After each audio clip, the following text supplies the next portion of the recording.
Uh-oh.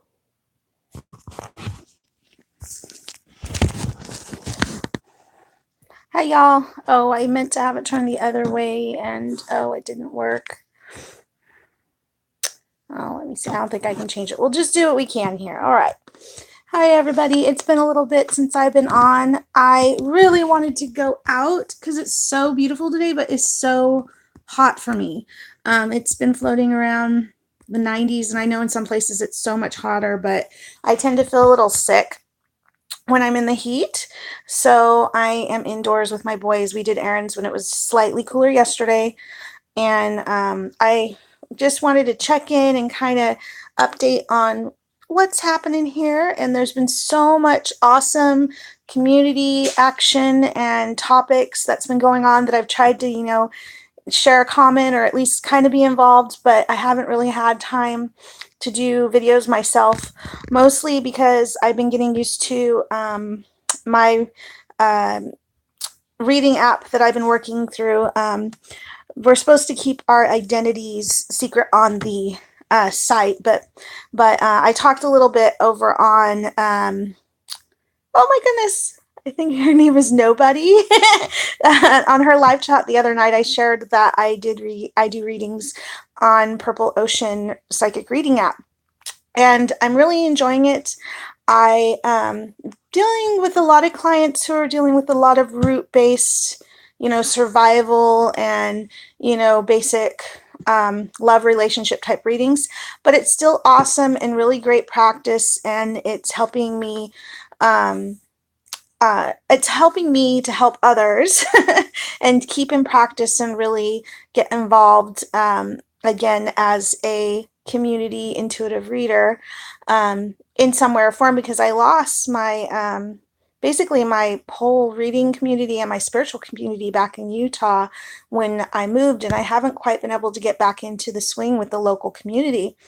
Part of it's because so much of my time is taken up with my homeschooling and the homeschooling community that my spirituality has not a backseat, but it's been a more solitary spiritual path right now. And there are just so many people who are in set, almost like coven groups and things like that. Not so many open groups to participate in. And because many are eclectic, but the style I work with in spirituality is works with the Lancian sky instead of elemental cosmology, and that makes it different for ritual work for me when trying to work with others. And I had kind of made a good blend back in my old community, and I just haven't been able to find or create that good blend yet here.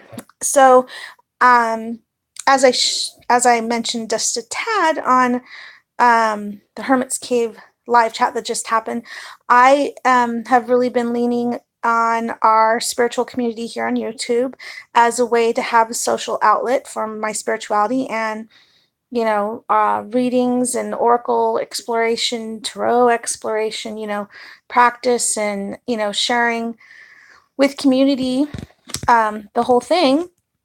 And most recently, the last few times I posted, I have an elderly cat that's still with me so far, but it's caused a lot more housework in ways and care work, helping my kids get used to the differences. Luckily, a lot of this came down towards the end of their semester and into the summer, so it's been a lot on my plate, including getting moved up to doing live readings instead of just recordings for readings. So I'm adjusting again right now because I just got promoted within this week to do live recordings. And that's very exciting, except I got really comfortable doing the videos, and I liked it because you get to take your time and kind of summarize your reading and present it in a way that make the clearest reading possible in a shorter time frame than you might if you had to go through all the motions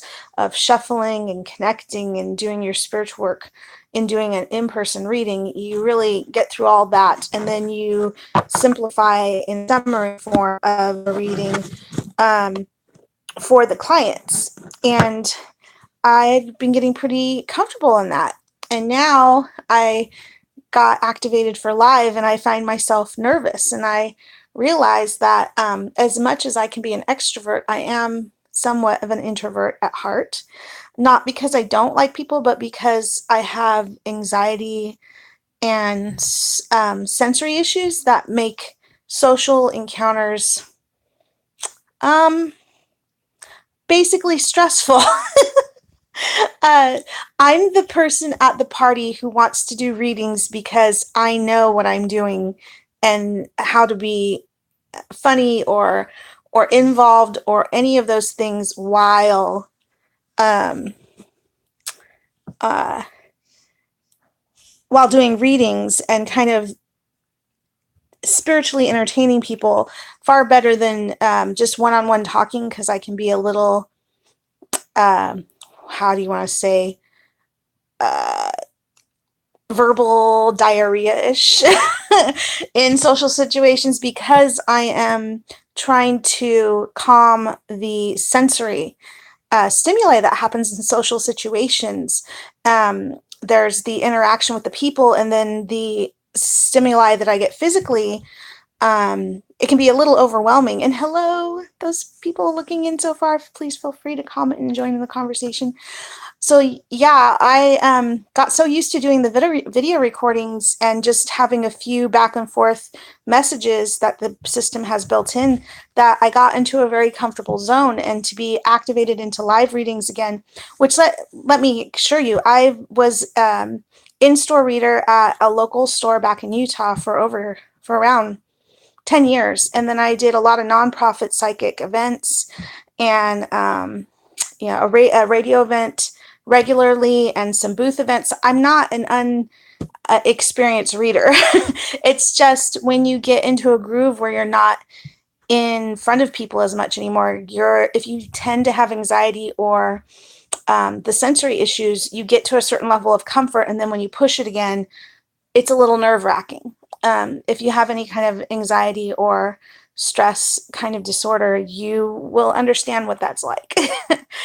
So right now, I have really been enjoying, as I've mentioned a few times, working with my Myth and Mermaids Oracle of Water as a dedicated oracle reader for doing readings on Purple Ocean. Its yes/no system is so excellent. It's been working so well for me.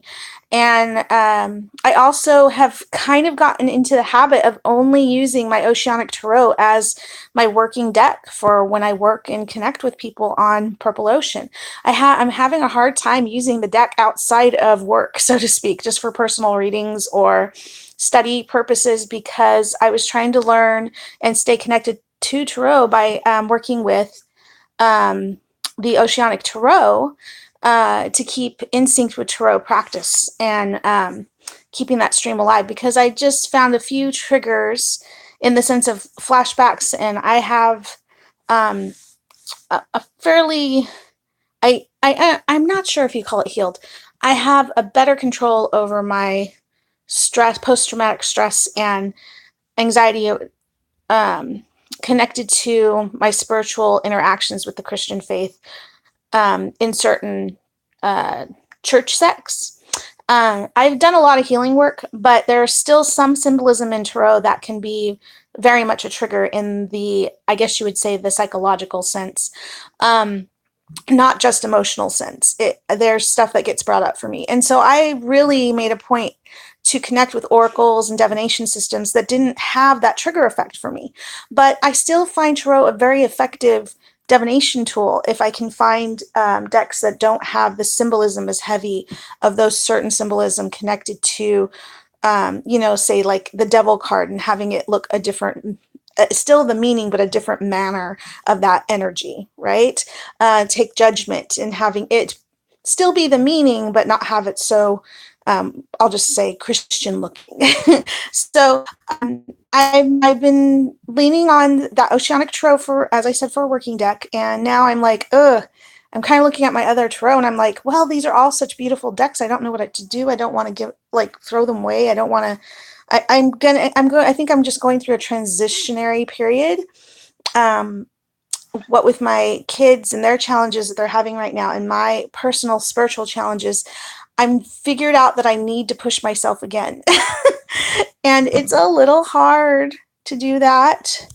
Oh goodness. Let me move you for a second. I can't seem to, oh, there it is. I wanted to, oh, there you go. Let me make sure I got the, okay, that they're all activated. There we go. Okay. Oh, GC, thank you for asking, but I don't really have the tarot deck in front of me. I also am kind of situated in a way that it's hard to get up and walk over. But I do have my Oracle of the Unicorn, so if you'd like me to look at something really quick, like maybe a 3-card spread, I'd be happy to.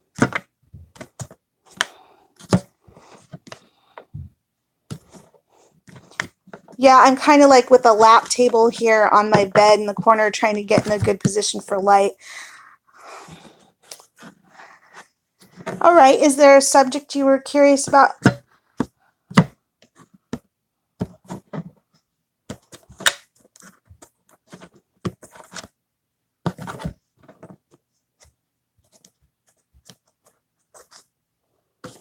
Ooh, deep, heavy. You know, I am an animus. And you know, I have tricky feelings about the whole karma issue. I'm an animist. I have always felt energies from different beings and things my whole life. Like I have felt energies off of rocks. I've felt energies off of trees. I've been around cars that emanate energies that I would not normally associate with a car. And I do not have what's known as schizophrenia or any of that kind of stuff. Although there is some mental illness in some parts of my family. I have been thoroughly checked out and I have none of that. So I've often thought, oh, maybe this is just, you know, some kind of mental illness thing. But then I'd have other things that would cue me in. And I have to say that I feel that there is, I don't know that they would lead us to be extinct. I feel that humanity is its own worst enemy. But I also feel that the earth herself will balance the scales. I do feel that either I believe that we'll either cause our own extinction or we'll find a way to move ourselves beyond Mother Earth, almost as in the space flight stories we see so often, like through Star Wars. Sorry, no, I mean more Star Trek. Sorry. I feel we either need to jump in our evolution technology-wise to actually search into space and expand ourselves, or we will eventually go extinct. It's inevitable.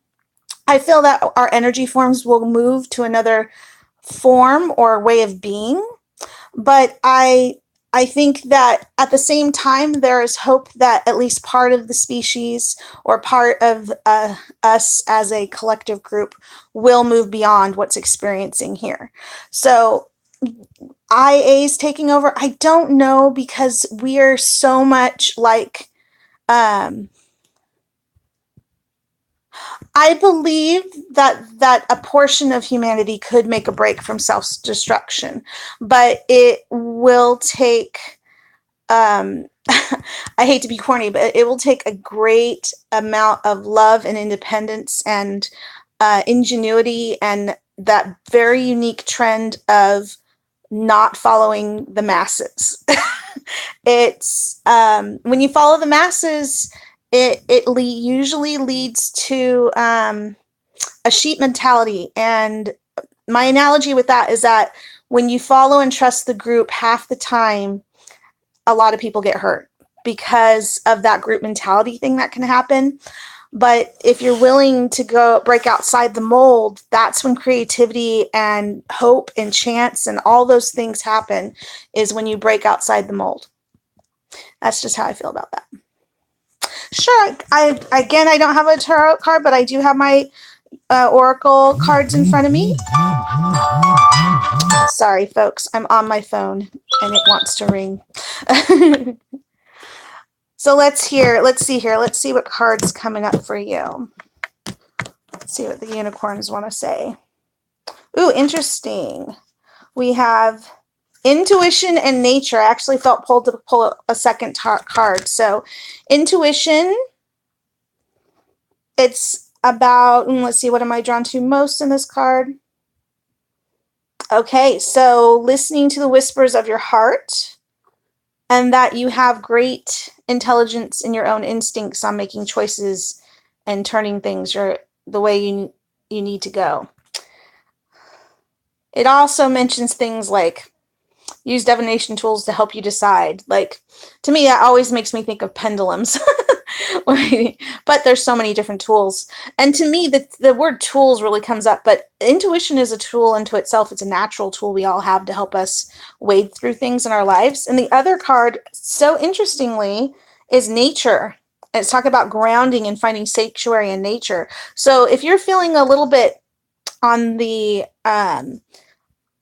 not hopeful for the future, or that you're feeling very ungrounded, this would be the opposite. This would be saying one of the cures or one of the ways you can reconnect is grounding with nature. Almost like I really, as often as possible, I try to go outside in my bare feet and connect with the nature outside. And that can be even more. That can be going on a camping or going out and getting in nature where it's very, very natural, where it hasn't been trimmed or pruned or whatever, and getting as in touch with natural energy as possible to help restart your energy and uplift yourself. We are so contained, like this time period. I'm so contained within the house because of the heat. I'm hoping when it gets a little milder, I can take my kids and help us reconnect, because I have very techie kids and husband, and even myself nowadays, a bit more techie than I used to be when I was younger. Actually, a lot more techie.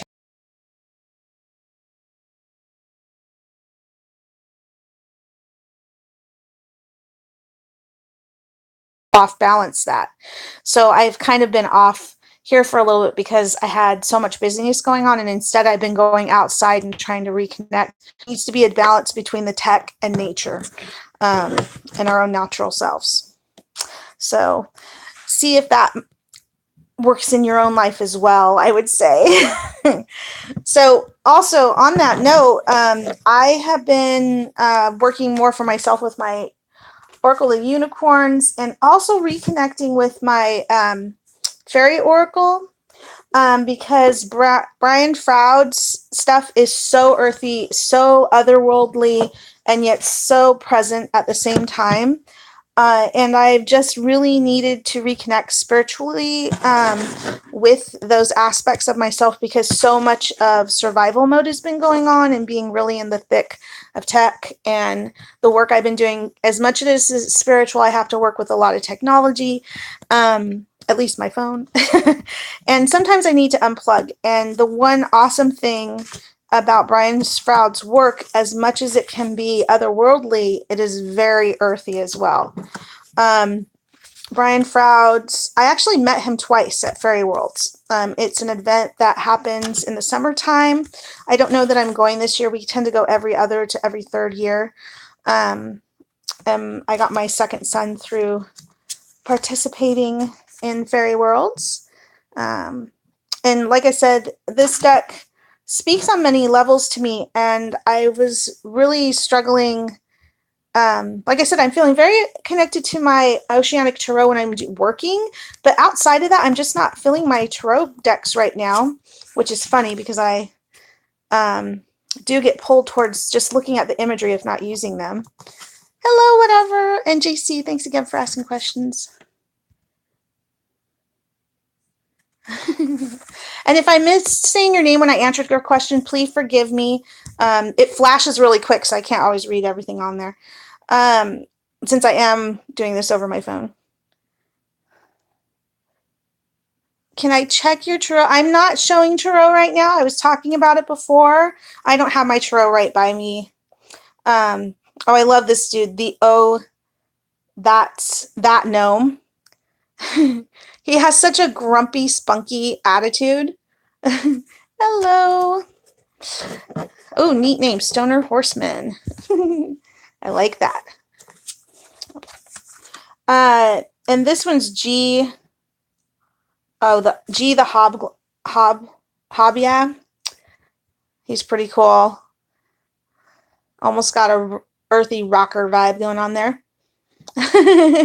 Oh yeah, that's awesome. Looks like grandfather. Oh yeah, I love his eyes. They're just so, I wouldn't say wicked. They're challenging in a way, you know? And there's others. This one, a lot of people say you feel like giving a hug to this guy. But then you look at the rest of them and you're like, ooh, they look a little gooey. I'm not so sure about the hug. So yeah, I really like Brian Froud's work. It connects with me on a level that even though some of it's otherworldly and in between, there's some of it that's so earthy as well at the same time. And I have been feeling a need to get another divination set to work with that's more in line with my spirituality, but still can speak to those who are just seekers asking questions. I love, this is like one of my favorites. This dude, I think it's IBE the Retriever. I'm never sure how to say his name, but it's so cool. It can, depending on how you read the tarot. A lot of tarot is about the struggles we deal with on this side, but through spreads, how you lay out the cards and the questions you ask very pointedly, you can look into almost any subject with tarot. Although I personally feel it has a lot more to do. The tarot itself was made to reflect the Italian Renaissance culture, and it's been adapted and transformed over the years of use to be a more modern tool. There still are some classic. I'm just trying to pull that up. Oh, sure. This one I'm showing you here. Okay. Yeah. So, okay, here's the Dreamin'. It's a really cool one. Yeah, this is Brian Froud's Oracle. It's called the Fairy Oracle. This was made, oh my gosh. Oh, it's we're getting like, I would say like we're getting to 17 years, something like that. Oop, this one's a little flashy. Oh, I love this guy, the Soul Shrieker. Some of these cards will make you feel a little uncomfortable, but that's because this is a very balanced deck of both shadow and light and everything in between. Yep, these are still available. You can find them on Amazon and Borders and different bookshops if they carry any kind of New Age stuff. Sometimes you have to order them. Oh, this one's cool. If you're into chakras, there are some that highlight different chakras. I believe this is the throat chakra. And he's talking about unblocking your messages, being able to speak up, speak your piece, that kind of thing. And it's just, I love the shape of his head. I just love that. And there's a cross between earthy and light beings. Oh, this one's very earthy. This would be Lothas the Wild. And the font's a little hard to read on it, so it's good to get the book so you can at least get clarity on the titles of the Fae. Oh, the other one? Yeah. That one looked like a mouse. Actually, he's called Arvel the Parrot. Yeah, Arvel the Parrot. He's pretty cool. There are some that look different. Yeah, I agree. He looks kind of like an onion. All right, and this one is very much a fae or a pixie type. I can't read his first name, but he's of the wild. I know some of them by heart, and some of them I'm still learning. I got pretty much get really good connection with meanings. I just don't have all their titles down. And these, I'm surprised how accurate this oracle can be. I believe it has, I'm trying to remember how many cards it has in the deck. Like I said, I've been working with this deck off and on for years. It's really helped me in my spiritual practice, but also when I feel pulled to pull it up for other people, it's pretty good as well. Just going to see how many cards were in the deck. I want to say it's like 60, but it's somewhere close to that. It's somewhere around 60 to 63 cards. I know it's not 78 like the tarot. It's different. And this is like a very well-known, this art piece is very well-known. It's like the death card. I study Celtic culture, Celtic cosmology. I kind of like to study the Celtic Reconstructionist writings, which is based on a lot of anthropology and historic stuff they've been able to gather over time. Mike, is that Chauncey? I said that right. They can be very different. I agree. Here's one of his light works. This is supposed to be on the edge of, say, think, if not angel, like a guardian, so to speak. I would say, and this one's called the He of the Fiery Sword. It's really beautiful. And if you look at it, there is some depth in there. It's not just light. There's some shape going on. So it's really cool. There's some other ones. Those are like the light beings that are more spirit beings than physical. Piper, of course, reminds us of Pan. Hi, Becca. I really love your videos. Thank you so much for popping by. Oh, the Dark Lady is so awesome. I really love light and dark. I'm a bit of a person that follows into the gray of things. And I have a hard time with Lord and Lady energy. I used to really try to jam with it, but for me, the earth is basically deity. I've always felt nature energy a lot stronger, even when doing ritual work with others. I'm actually very adept at ritual work. I just prefer more intuitive styles of spellcraft and ritual. I feel pulled towards doing seasonal celebrations when there's actually seasonal events going on or changes in the weather. I love the dramatic. Weather shamanism is pretty awesome stuff too. I totally agree, Stoner Horseman. Nature is beautiful and awesome. The sage, always some awesome grandfather Wiseman energy there, right? I love that one of his eyes is like white and one is, has an actual eye with the pupil and all that. I just love that otherworldly feel. Now, if anybody loves fairy godmothers, classic piece of Brian Froud work. If you ever go to fairy worlds, you will see a lot of the themes that you see in this deck, and also the Dark Crystal and the Labyrinth. You have that energy going along with the theme of the event that they have for the banners and artwork and all that stuff. Woodland is an awesome band who has been allowed to use a couple pieces of Brian Froud's. This is The Alchemist. Again, he doesn't really shy away from nudity per se, and that's why I can't show some of them. I think there are some restrictions. I know these are art pieces. She has been my energy this past month, I guess through the summer, is Laskana. And she is connected to earth and water, and reconnecting to spirituality, reconnecting, grounding, working with those emotional energies and stuff. I've been focusing on her a lot lately, kind of almost like a fairy guide. There is a blank card on here where you're supposed to draw in your fairy guide. I have yet to see one person who has filled that in and actually shared their fairy guide symbol or whatever. I think I'm going to do it though. I'm feeling drawn to a symbol though, and not trying to. Where did I put that card? Oh, here it is. She's this blank card where you're supposed to draw in your own fairy guide. It's card 0. It just says fairy guide, and you're supposed to draw in, or I guess you could paste in or laminate your own fairy guide picture or symbol for your fairy guide. And I think it's a cool concept, but I very rarely have seen anybody actually do it. I heard Alan the Moon. I'm trying to remember her channel name.